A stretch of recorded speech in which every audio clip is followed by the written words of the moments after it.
धन्य है वह जिसका अपराध क्षमा किया गया और जिसका पाप थापा गया हो। क्या ही धन्य है वह मनुष्य जिसके अधर्म का यहोवा लेखा न ले और जिसकी आत्मा में कपट ना हो।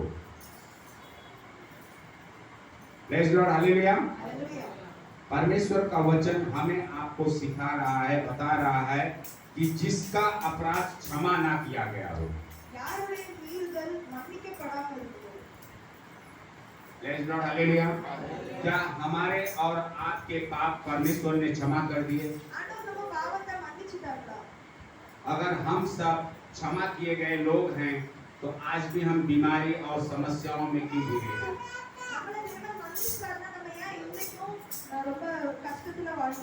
आज भी हम बार बार तकलीफ में, चिंताओं में क्यों डूबे हुए हैं? क्यों हमारा मन प्रार्थना में नहीं लगता है? क्यों हमारा मन वचन पढ़ने में नहीं लगता है? क्यों हम परमेश्वर को समय नहीं दे पा रहे हैं? Praise lord, hallelujah. क्योंकि वचन कहता है क्या ही धन्य है वह जिसके अपराध क्षमा किए गए। क्या ही धन्य है वह मनुष्य जिसके अधर्म का यहोवा लेखा न ले और जिसकी आत्मा में कपट ना हो। Praise lord, hallelujah. अगर हम रोमियो में पढ़ते हैं तो 14 के 11 और 12 वचन में लिखा हुआ है, हर एक हालेलुया।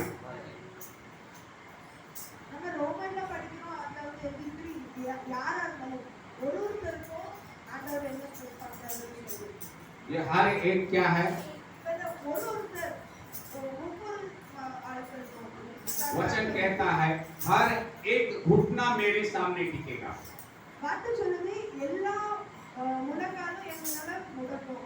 हर एक जवान परमेश्वर यीशु मसीह को ग्रहण करेगी। हर एक लोगों को अपना अपना लेखा परमेश्वर को देना होगा।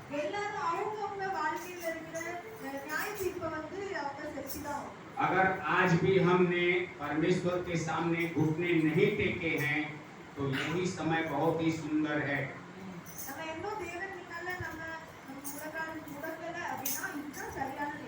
जैसे परमेश्वर का वचन कहता है समय बहुत नजदीक है, यीशु आने वाला है, अंतिम समय है। आज महीने का भी अंतिम दिन है। हमें हर एक को अपने घुटनों को परमेश्वर के सम्मुख टेकना है।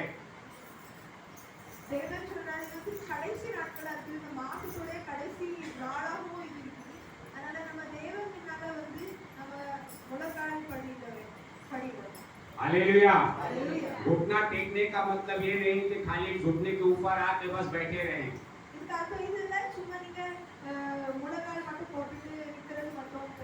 घुटने के ऊपर आके हमें आपको क्या करना है? 5 वचन में लिखा हुआ है, जब मैंने अपना पाप तुझ में प्रकट किया और अपना अधर्म न छिपाया, मैं जब अपने पापों को परमेश्वर यीशु मसीह के सामने कबूल कर लेता हूँ तो मेरे अंदर कोई बीमारी नहीं रहेगी।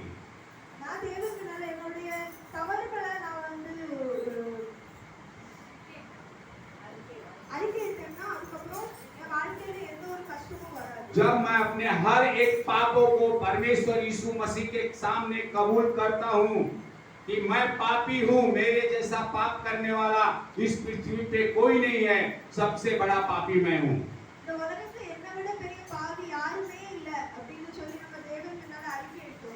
सबसे बड़ा निंदक मैं हूँ। मैं हर एक लोगों की निंदा करता हूँ। जब हम अपने जुबान से परमेश्वर यीशु मसीह के सामने सारे अपराधों को कबूलते हैं,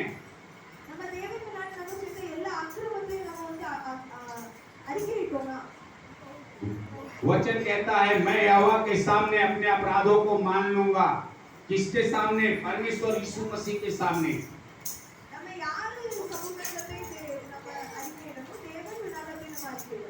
तब परमेश्वर का वचन कहता है तू मेरे अधर्म और पापों को क्षमा कर दिया। परमेश्वर हमारे आपके पापों को कितना भी लाल रंग का पाप हो, தேவன் நம்மளுடைய பாவத்தை அது எவ்வளவுதான் சிகப்பு கலர்ல இருந்தாலும் परमेश्वर हमें आपको क्षमा करेगा। தேவன் நம்மள மன்னிப்பாரு. परमेश्वर का वचन कहता है अगर तू दूसरे के अपराधों को क्षमा करेगा तो तेरे भी अपराध क्षमा किए जाएंगे।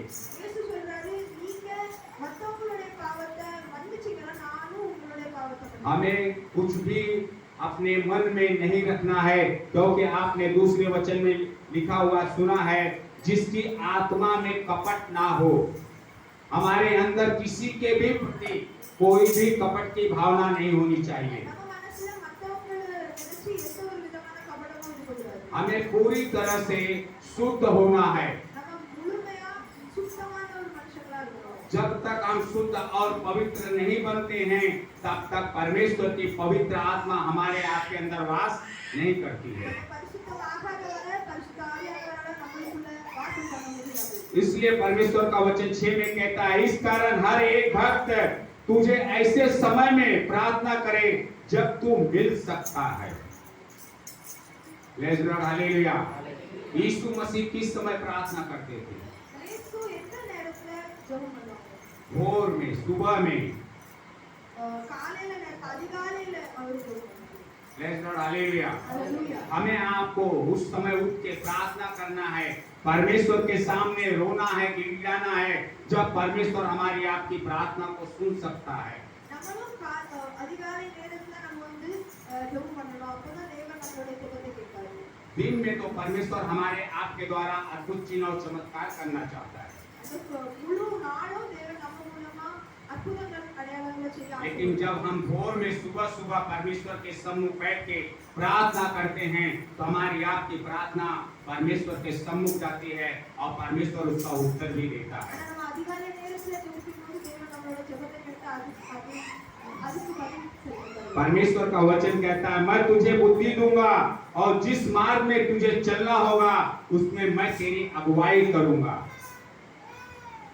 जब हम सुबह सुबह उठ के परमेश्वर के सम्मुख बैठ के प्रार्थना करते हैं, निवेदन करते हैं, तो परमेश्वर हमारी आपकी प्रार्थनाओं को सुनता है। हमें किस मार्ग पे चलना है, हमें किस चीज की कमी है, परमेश्वर उसे पूरा करता है। Praise lord, hallelujah. क्योंकि परमेश्वर का वचन कहता है, तुम घोड़े और खच्चरों के समान मत बनो। नौ वचन, तुम घोड़े और खच्चर के समान ना बनो जो समझ नहीं रखते। हम आप परमेश्वर के लोग हैं, परमेश्वर के जन हैं। நம்ம குதிரை போலவும் கோவேரி கழுதை போலவும் இருக்கக்கூடாது. हमें आपको रोकने के लिए, हमें आपको चलाने के लिए परमेश्वर यीशु मसीह हमारे आपके साथ है। நம்மளை நடத்துறதுக்கு தேவன் நம்ம கூடவே இருக்கார். आपने इस वचन को पढ़ा होगा, परमेश्वर का वचन ही कहता है कि मैं तेरे आगे आगे चलूंगा, வசனம் என்ன சொல்லுதுன்னா நான் உங்க முன்னால தான் நடந்து போறேன். मैं तुझे चारों तरफ से घेर के रखूंगा। உங்களை நாலாபுரத்திலே நான் வந்து பாதுகாப்பா வச்சிருக்கேன். परमेश्वर हमें आपको लेके चलना चाहता है। தேவன் நம்மளை தூக்கி செல்ல விரும்புகிறாரு. हमें आपको जिस चीज की भी कमी है परमेश्वर से मांगना है। நம்ம வாழ்க்கையில என்ன குறைகள் இருந்தாலும் அதை தேவன் हमारा जीवन अगर प्रार्थना का जीवन नहीं है तो परमेश्वर से मांगना है। நம்ம வாழ்க்கையில ஜெப வாழ்க்கை இல்லையா அதையும் நம்ம தேவன் கிட்ட கேட்கணும். अगर हमें आपको लगता है कि आज भी मैं पाप में डूबा हुआ हूँ तो हमें परमेश्वर के सम्मुख बैठ के परमेश्वर से मांगना है कि परमेश्वर मेरे अंदर के हर एक पाप को निकाल दे। நம்ம இன்னைக்கு பாவ வாழ்க்கை தான் வாழ்றோம்னா அந்த பாவத்துல இருந்து தேவன் எங்களை விடுவீங்க அப்படின்னு கேட்கணும். जब तक हम परमेश्वर से मांगेंगे नहीं, परमेश्वर से प्रार्थना नहीं करेंगे तो हमें आपको मिलेगा नहीं। நம்ம தேவனிடத்துல கேட்காத வரை நமக்கு அந்த விடுதலை தேவனால தர முடியாது. क्योंकि 10 और 11 वचन में लिखा हुआ है, दुष्ट को तो बहुत पीड़ा होगी, परंतु जो यहोवा पे भरोसा रखता है वह करुणा से घिरा रहेगा।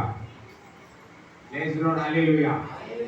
जो दुष्टता का काम करने वाले लोग हैं उनको इतनी तकलीफ होती है, उनकी आत्मा भी संतुष्ट नहीं होती है। துன்மார்க்கர்களுடைய வாழ்க்கை நீங்க பார்த்தீங்கன்னா அவங்க வாழ்க்கையில கொஞ்சம் கூட ஒரு அமைதியான வாழ்க்கை அவங்களால வாழ முடியாது.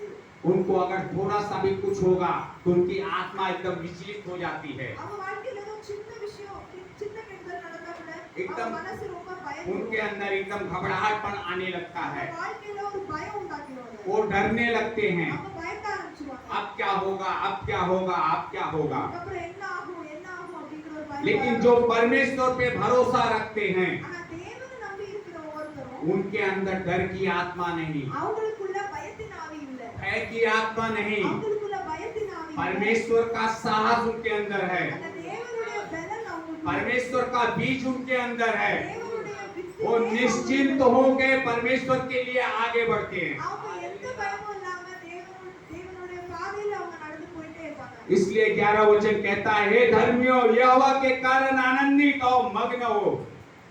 हमें किसके कारण आनंद मनाना चाहिए? परमेश्वर यीशु मसीह के द्वारा, क्योंकि यीशु हमारे आपके साथ में है, तो हमें डरने की क्या बात है। Praise lord, hallelujah. இயேசு நம்ம கூட இருக்கும்போது நம்ம எதுக்கு பயப்படணும்? यशायाह 40 का 10 वचन में लिखा हुआ है, मत डर, इधर उधर मत देख, मैं तेरे साथ हूँ। ஏசாயா 40வது அதிகாரத்துல தேவன் சொல்றாரு, பயப்படாத, இருக்கும் இன்னும் பார்க்காத. हमें इस संसार में कहीं पे भी आना है, जाना है, किससे भी मिलना है, सिर्फ यीशु मसीह को पुकारिए और चल दीजिए। यीशु मसीह आपके साथ में है। உங்களுக்கு இந்த உலகத்துல எங்க போகணுமோ தேவனை ஒரு தடவை கூப்பிடுங்க, அதுக்கப்புறம் அந்த இடத்துக்கு நீங்க போயிட்டு வந்துருங்க. अगर हम परमेश्वर के भय में और डर में चलते हैं, हमने अपने मन को परमेश्वर के हाथ में दे के रखा है, நம்ம தேவனுக்கு பயந்து நடக்கும்போது நம்ம ஆத்மா தேவனுக்கு சொந்தமானதா तो हम परमेश्वर की जय जयकार करते हुए इस संसार के ऊपर विजयी हो जाएंगे। அப்ப நம்ம தேவனை துதிச்சிட்டே நம்ம இந்த உலகத்துல நம்ம ஜெயம் பெறுவோம். परमेश्वर की महिमा करने लगेंगे। தேவனுக்கு மகிமை செலுத்த ஆரம்பிச்சிடுவோம். Praise lord, hallelujah. प्रभु के नाम की जय जयकार हो। जय मसीह।